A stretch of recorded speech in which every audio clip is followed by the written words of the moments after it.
Good morning everyone. Every morning আমাৰ সকলোৰে ঘৰলৈ এজন আলহী আহে. Any guesses? কোন তেওঁ? Who is he? উঠক উঠক আৰু আলহীক ওয়েলকাম কৰো বলক.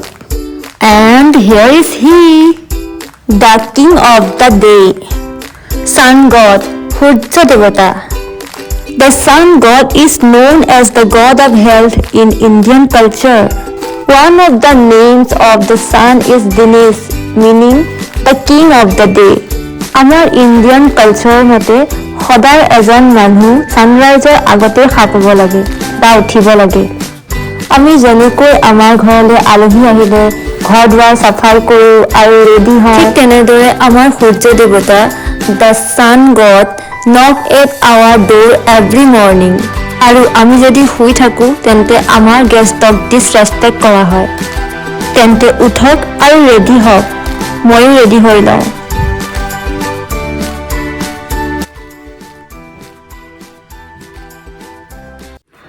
Hello, namaskar, welcome back to your own YouTube channel.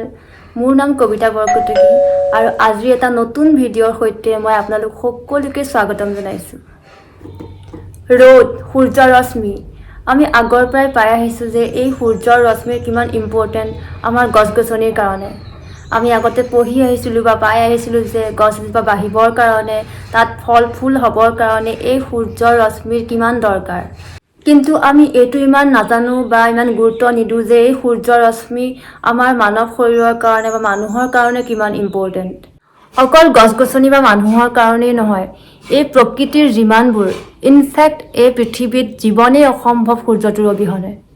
আৰু আমি এই সূৰ্যটোক ভয় কৰোঁ বা সূৰ্যটোৰ পোহৰত ওলাবলৈ ভয় কৰোঁ. সূৰ্যটো ওলালে আমি ঘৰৰ পৰা নোলাবি বা ৰ'দত ওলালে ক'লা হবি, এনেকুৱা ধৰণৰ কথা কওঁ. ইয়াৰো কিছুমান কাৰণ আছে, সেইটো পিছত ডিছকাছ কৰিম. কিন্তু আমাৰ আগৰ পূৰ্বজসকলে, আমাৰ ঋষি মুনিসকলে এই সূৰ্যটোক আৰাধনা নকৰাকৈ তেওঁলোকৰ দিনটোৱেই ষ্টাৰ্ট হোৱা নাছিলে. তেওঁলোকে এই সূৰ্যটোক পূজা কৰিছিলে. দিনটোৰ ষ্টাৰ্ট হৈছিল তেওঁলোকৰ সূৰ্য নমস্কাৰ, সূৰ্য নমস্কাৰৰ সৈতে. আমাৰ বেদসমূহতো এই সূৰ্যটোৰ বিষয়ে বহুত ভালকৈ কোৱা হৈছে. আমাৰ গায়ত্ৰী মন্ত্ৰ, আমাৰ সূৰ্য দেৱতাক প্ৰাৰ্থনা হিচাপে এই গায়ত্ৰী মন্ত্ৰটো ব্যৱহাৰ কৰা হৈছিলে. আমাৰ সূৰ্য দেৱতাক সূৰ্য নাৰায়ণ হিচাপেও পূজা কৰা হৈছিলে. আৰু এই সূৰ্যটোক যদি সঠিকভাৱে লোৱা যায় বহুতখিনি ইয়াৰ বেনিফিটছ পোৱা যায়. আমাৰ শৰীৰৰ যিমানখিনি বেমাৰ আছে, আমাৰ হাড়ৰ বেমাৰ, বিষ কফ, স্কিন প্ৰব্লেম হওক, যিমানখিনি হাই ব্লাড প্ৰেছাৰ হওক, ব্লাড ৰিলেটেড বেমাৰবিলাক হওক, যিমানখিনি প্ৰব্লেম আছে এই সকলোখিনি দূৰ হ'ব এই সূৰ্যটো যদি সঠিকভাৱে লোৱা যায়. অকল ফিজিকেলিয়ে নহয়, মেণ্টেলিও ই বহুতখিনি হেল্প কৰে. আমাৰ ডিপ্ৰেশ্যন, এনজাইটি, আমাৰ ষ্ট্ৰেছ দূৰ হয়. আমি নৰ্মেলি ৰাতিপুৱা গা সকলোৱে ধোওঁ, ৰাতিপুৱাৰ স্নান সকলোৱে কৰোঁ আৰু সেই স্নানে আমাৰ বাহিৰৰ শৰীৰটো চাফাই কৰে. কিন্তু এই সূৰ্য স্নান, ছান বেটিং, কিন্তু এই সূৰ্য স্নানে আমাৰ শৰীৰৰ ভিতৰৰ যিখিনি টক্সিন সেইখিনি উলিয়াবলৈ চেষ্টা কৰে. তাৰ যিটো হিট, তাৰ যিটো ৰশ্মি পোহৰটো যেতিয়া আমাৰ শৰীৰৰ ভিতৰত পৰে, তেতিয়া এই শৰীৰৰ ভিতৰৰ যিমানখিনি লেতেৰা সেইখিনি আমাৰ উলিয়াবলৈ চেষ্টা কৰে. এই সূৰ্যটোক কেনেদৰে ল'ব পাৰি বা এই সূৰ্যটোৰ পৰা কেনেদৰে লাভ পায়, বেনিফিটছ পায়, তাৰ ওপৰতে ডিছকাছ কৰোঁ আহকচোন.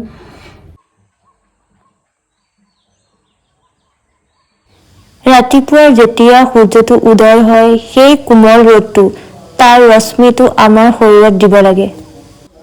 এনেকুৱা এটা জেগাত বহি ল'ব য'ত ৰ'দটো পৰে. চোতালত হওক, বাৰাণ্ডাত হওক, বেলকনি হওক, পাৰ্ক, য'তেই এই ৰ'দটো পৰে তেনেকুৱা এটা জেগাত কমফৰ্টেবলি বহি ল'ব লাগে. আৰু নিজৰ শৰীৰৰ অংগবোৰত, হাত ভৰি সকলো অংগবোৰত এই সূৰ্যটোৰ, এই ৰ'দৰ ৰশ্মিটো দেখুৱাব লাগে. আমি ৰ'দৰ ৰশ্মিটোহে ল'ব লাগে, তাৰ হিটটো নহয়.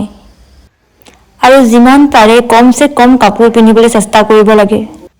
প্ৰথমতে ফ্ৰণ্টৰ বডিৰ ফালে সূৰ্যটোৰ ৰশ্মিটো দেখুৱাব লাগে. আৰু যেতিয়া সূৰ্যৰ ৰশ্মিটো আমাৰ শৰীৰৰ ভিতৰলৈকে সোমায়, তেতিয়া ব্লাডৰ চাৰ্কুলেশ্যনটো ফাষ্ট হৈ যায় আৰু তাত থকা যিমানবোৰ টক্সিন সেইখিনি বাহিৰলৈ উলিয়াবলৈ চেষ্টা কৰে আৰু ব্লাডটো ক্লিন হ'বলৈ ধৰে. আৰু আমাৰ স্কিনৰ যিমানবোৰ প'ৰ্ছ সেই প'ৰ্ছবোৰ খোল খায় আৰু সেই তাত থকা লেতেৰা গন্দগী সেইখিনি বাহিৰলৈ উলিয়াবলৈ চেষ্টা কৰে আৰু স্কিনটো ক্লিন হয়। আৰু যেতিয়া আমাৰ ফ্ৰণ্টৰ বডিটো অলপ হিট হোৱা যেন তাপ লগা যেন অনুভৱ হয় তেতিয়া তাৰপাছত আমি বেক চাইডে পিঠিৰ ফালে আমি এই সূৰ্যৰ ৰশ্মিটো দিবলৈ চেষ্টা কৰিব লাগে। আৰু সদায় এনেদৰে আধা ঘণ্টা বা 15 মিনিট হ'লেও আমাৰ এই সূৰ্যৰ ৰশ্মিটো ল'বলৈ চেষ্টা কৰিব লাগে। ই বহুতখিনি হেল্প কৰে। আমি যিমান পাৰোঁ শৰীৰৰ অংগবোৰ দেখুৱাবলৈ চেষ্টা কৰিব লাগে আৰু কমচে কম কাপোৰ পিন্ধিবলৈ চেষ্টা কৰিব লাগে। একেবাৰে নোৱাৰিলে এই কটনৰ লাইট বগা এনেকুৱা ধৰণৰ কাপোৰবোৰ পিন্ধিব লাগে যাতে সূৰ্যৰ ৰশ্মিটো আমাৰ শৰীৰৰ ভিতৰলৈ সোমায়। আমাৰ ব'নছবোৰ ষ্ট্ৰং হয়, ভিটামিন ডিৰ কমি পূৰা হয়। সূৰ্যটো লোৱাৰ বেষ্ট টাইম হৈছে আৰ্লি মৰ্ণিং নহ'লে ইভিনিং। আমাৰ যেতিয়া ঘাম ওলোৱা যেন অনুভৱ হয় শৰীৰৰ পৰা তেতিয়া এই সূৰ্যটো আৰু ল'ব নালাগে। মই আগতে ভিটামিন ডিৰ টেবলেট ল'বলগীয়া হৈছিলে, কিন্তু এই সূৰ্যটো যেতিয়াৰ পৰা মই এনেদৰে সঠিকভাৱে ল'বলৈ ষ্টাৰ্ট কৰিলোঁ তাৰপাছত মই এই ভিটামিন ডিৰ টেবলেট কোনো ধৰণৰ টেবলেট ব্যৱহাৰ নকৰা হ'লোঁ আৰু আজি 7 বছৰে কোনো ধৰণৰ মোৰ প্ৰব্লেম নাই। আমাৰ বহুতো জেগাত বা বহুতো ঠাইত এই সূৰ্যটোক হিলিঅ'থেৰাপি হিচাপেও ব্যৱহাৰ কৰা হয়। কিছুমান হস্পিটালো এনেকুৱা আছে যে ছানলাইটৰ পোহৰতে কিছুমান বেমাৰ ঠিক কৰা যায়। এনেধৰণৰ বহুতখিনি হস্পিটাল আছে আৰু বহুতখিনি ট্ৰিটমেণ্ট আছে। আগতে মই ভিটামিন ডিৰ টেবলেট লৈছিলোঁ। ভিটামিন ডিৰ মোৰ কমি আছিলে শৰীৰত আৰু এই ভিটামিন ডিৰ কমিৰ ফলতে বহুতো বেমাৰ হ'বলৈ ধৰে। আৰু মই এই সূৰ্যটোৰ পোহৰত বা সূৰ্যটোৰ ৰশ্মি সঠিকভাৱে লওঁতে মোৰ শৰীৰৰ পৰা সেই ভিটামিন ডিৰ কমি নোহোৱা হ'ল আৰু বহুতখিনি বেমাৰ নাইকিয়া হ'ল।